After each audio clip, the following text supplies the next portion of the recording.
నమస్తే, welcome to our channel. నేను సౌజన్య. చేవెళ్ల లోక్సభ నియోజకవర్గానికి సంబంధించినటువంటి బీఆర్ఎస్ అభ్యర్థి కాసాని జ్ఞానేశ్వర్ నామినేషన్ వేశారు. ఈ విషయం అందరికీ తెలిసిందే. కానీ ఆయన నామినేషన్ పరిశీలనలో ఉన్నప్పుడు ఆయన నామినేషన్ అనేది తిరస్కరించబడింది అనేటువంటి వార్తలు కూడా మనం చాలా న్యూస్ ఛానల్స్లో వాటిలో వినడం జరిగింది. వెబ్సైట్లో కూడా కథనాలుగా వచ్చింది. సో ఆ అభ్యర్థి తెలిపింది ఎవరు, ఎందుకు తెలపాల్సి వచ్చింది, ఏంటి, ఇలా మరిన్ని అంశాలు తెలియజేయడానికి అబ్జెక్షన్ తెలిపినటువంటి వ్యక్తి ఈరోజు మనతో పాటు ఉన్నారు. ఆయనే టీడీపీ స్పోక్స్ పర్సన్ ఏఎస్ రావు గారు ఉన్నారు. వారిని అడిగి తెలుసుకుందాం. నమస్తే అండి. కాసాని జ్ఞానేశ్వర్ చేవెళ్ల నియోజకవర్గానికి బీఆర్ఎస్ అభ్యర్థి. సో ఆయన నామినేషన్కి సంబంధించి తిరస్కరించబడిందని వార్తలు వచ్చాయి. బట్ ఫైనల్లీ అది యాక్సెప్ట్ చేశారు. బట్ అభ్యర్థించింది అంటే మధ్యలో అబ్జెక్షన్ తెలిపింది మీరే అని చెప్పేసి అని మాకు తెలిసింది. మీరు ఎందుకు అబ్జెక్షన్ తెలపాల్సి వచ్చింది, అసలు ఏం జరిగింది అక్కడ?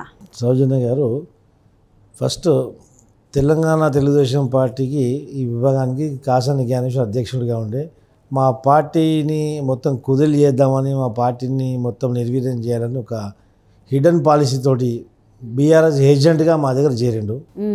బీఆర్ఎస్ కనుసంధానంలో పనిచేసిండు మా దగ్గర. అది మేము ఎదుర్కొనేసరికి మాలాంటి వాళ్ళు ఆయనకు కోరికలను కొయ్యగా మారినాం మేము. ఎందుకంటే మేము కరడు కట్టిన తెలుగుదేశం వాదులం. మమ్మల్ని కోసిన రక్తం పచ్చకెళ్తుంది, అది గ్యారంటీ. అవసరమైతే కోసి చూడవచ్చు. ఆ విధంగా మేము అందరం ఉంటాము. మేము పార్టీకి లాయల్. అలాంటి లాయలిస్టుల ముందు ఇలాంటి దుర్మార్గులు, దొంగలు ఎంతోమంది వచ్చిపోతూ ఉంటారు. వాళ్ళ పప్పులు ఉడకవు. Party first, person second. నిన్న సిద్ధాంతం మాది. దీంట్లో ఏమైందంటే తెలుగుదేశం పార్టీని నిర్వీర్యం చేద్దామని అనేక కార్యక్రమాలు చేశారు. తర్వాత తన్ని బయటికి పంపించడం జరిగింది. ఆ పరిణామంలో తను రాజీనామా చేసి పార్టీ నుంచి పంపించే రోజు తన అనుచరుల గుండాల్లో పెట్టుకుని నా మీద దాడి చేయడం జరిగింది. ఆ రోజు పార్టీ అధినాయకుడు చంద్రబాబు నాయుడు గారికి వ్యతిరేకంగా ఒక తీర్మానం చేస్తే ఆ తీర్మానాన్ని చింపేశారు.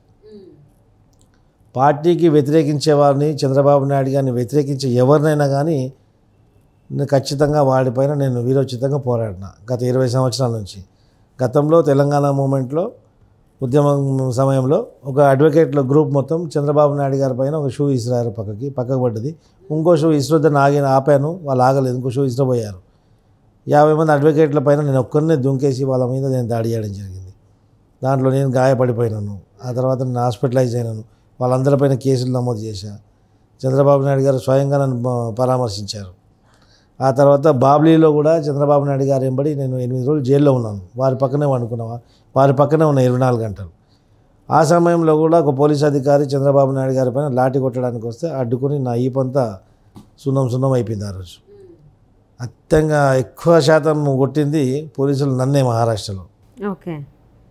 ఎయిర్పోర్ట్లో ఆ రోజు బాబు గారు వెంబడి రావడం జరిగింది. బాబు గారు నన్ను పట్టుకొని తీసుకొచ్చారు ఆ రోజు. అలా నేను పార్టీకి విధేయుని. పార్టీ అంటే నాకు ప్రాణం. నా ప్రాణాన్ని ఎవరన్నా కదిలిచ్చి చిద్రభద్రం చేయాలనుకుంటే వాళ్ళు స్వేచ్ఛగా శ్వాస తీసుకునడం అసంభవం. అప్పుడు ఓకే, అది నా యొక్క సిస్టమ్. కాసాని జ్ఞానేశ్వర్ పార్టీకి ద్రోహం తలపెట్టాడు అన్నప్పుడు నేను విరుచుకుపడ్డాను. ఆ సమయంలో నా మీద దాడి చేశారు. నేను మళ్ళీ గాయపడ్డాను.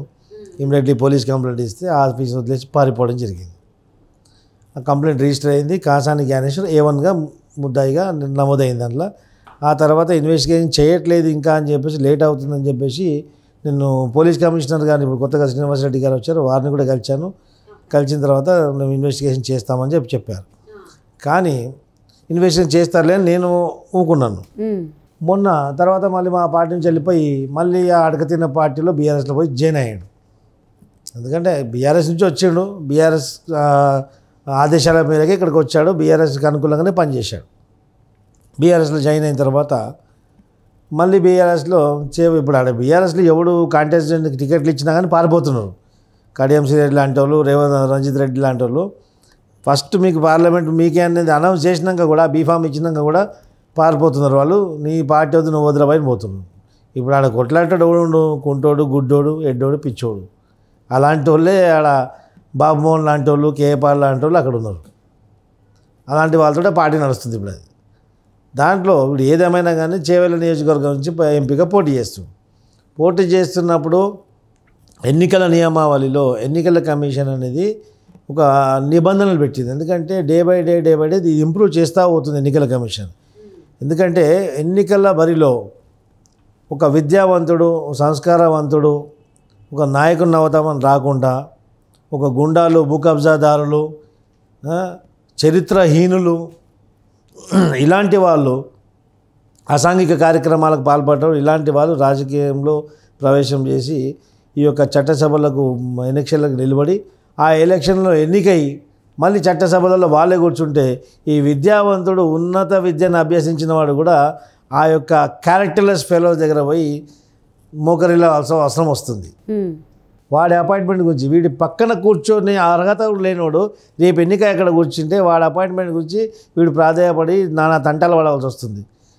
ఇదేమవుతుంది, కష్టపడి చదువుకొని సంస్కారాన్ని మనం తెచ్చుకున్నాక కూడా మనలో సంస్కారం కలిగి ఉండి కూడా సంస్కారహీనుడి దగ్గర పోయి మనం చేతులు చాపే పరిస్థితి వస్తుంది.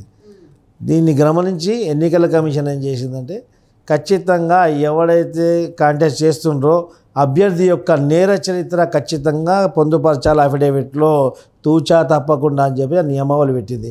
ఏ యొక్క నీకు సంబంధించిన నేర చరిత్ర, నీ మీద ఉన్నటువంటి కేసులు, అభియోగాలు ఏవైతే మోపబడ్డదో the charges which was framed on you it has to be mentioned in the affidavit అని చెప్పేసి క్లియర్గా రూల్ బుక్లో, ఎలక్షన్ కమిషన్ రూల్ బుక్లో పొందుపరిచింది.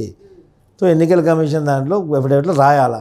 కాసాని జ్ఞానేశ్వర్ నేను పెట్టినటువంటి కంప్లైంట్ ఇచ్చినటువంటి ద కంప్లైంట్ ఎఫ్ఐఆర్ దానిపైన ఆయన పైన ఎఫ్ఐఆర్ ఉంది. అందులో A1 ముద్దాయి, నంబర్ 1 ముద్దాయి అని చెప్పేసి అందులో ఉంది ఎఫ్ఐఆర్లో.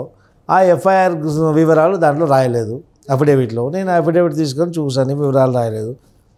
ఇది ప్రజాస్వామ్యాన్ని విఘాతం కలిగించే చర్య. ఇది ఖచ్చితంగా నా అఫిడేవిట్ పైన నేను ఛాలెంజ్ చేశాను. ఎన్నికల అన్ని నామినేషన్ అయిపోయిన తర్వాత ఒకరోజు స్క్రూటినీ డేట్ పెడతారు. ఆ స్క్రూటినీ నిన్న ఉంది, అంటే పరిశీలించేటప్పుడు నేను పోయేసి ఈ యొక్క మనిషి ఈయన పైన ఈ అభియోగం ఉంది అలా అఫిడేవిట్లో పొందుపరచలేదు.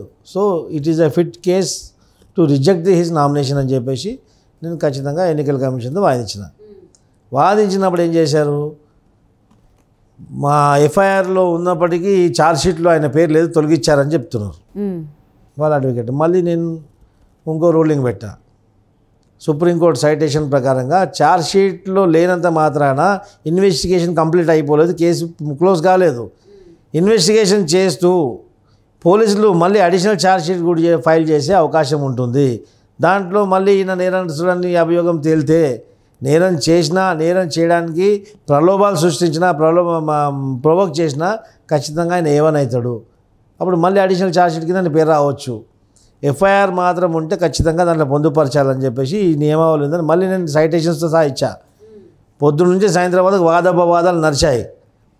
వాళ్ళ అడ్వకేట్ తట్టుకోలేక మళ్ళీ ఇంకో దగ్గర పోయేసి మళ్ళీ పోలీస్ స్టేషన్ నుంచి నో కేసు అని ఏమని చెప్పి ఒకటి తీసుకొచ్చారు, ఛార్జ్షీట్లో తీసినామని చెప్పేసి అది పెట్టారు. తర్వాత ఎట్ లాస్ట్ ఆయన 5:30కు అందరూ అయిపోయిన తర్వాత ఆమోదించారు. నేను ఖచ్చితంగా రిటర్నింగ్ ఆఫీసర్ పైన వాదించాను, ఆయన పైన కూడా చెప్పాను, మీరు రైటింగ్లో అయ్యండి what is the reason for not accepting my complaint, my objection. నేను ఖచ్చితంగా కోర్టుకు పోతా అని చెప్పాను. మీ ఇష్టం సార్ అని చెప్పారు, తీసుకొచ్చాను రైటింగ్లో. ఈరోజు హైకోర్టులో లంచ్ మోషన్ ఫైల్ చేశాము, ఇంకా నంబర్ కాలేదు. సోమవారం ఖచ్చితంగా కాసాని జ్ఞానేశ్వర్ యొక్క అభ్యర్థిత్వాన్ని ఖచ్చితంగా నేను రద్దు చేసి తీరుతా. పోటీ నుంచి కాసాని జ్ఞానేశ్వర్ తొలగిపోవడం ఖాయం. బీఆర్ఎస్ పార్టీ చేవెళ్ళ నియోజకవర్గం నుంచి పోటీ బరిలో తప్పుకోబోతుంది. తప్పించడానికి ముఖ్య కారకుడు నేను అవుతా, తప్పించి తీరుతా కూడా. సో చూద్దామండి మరి మీరు అనుకున్న లక్ష్యం ఎప్పుడు ఎలా ఏ విధంగా నెరవేరుతుంది అనేది. ఖచ్చితంగా చేవెళ్ళ నుండి కాసాని అవుట్. థ్యాంక్ యూ అండి.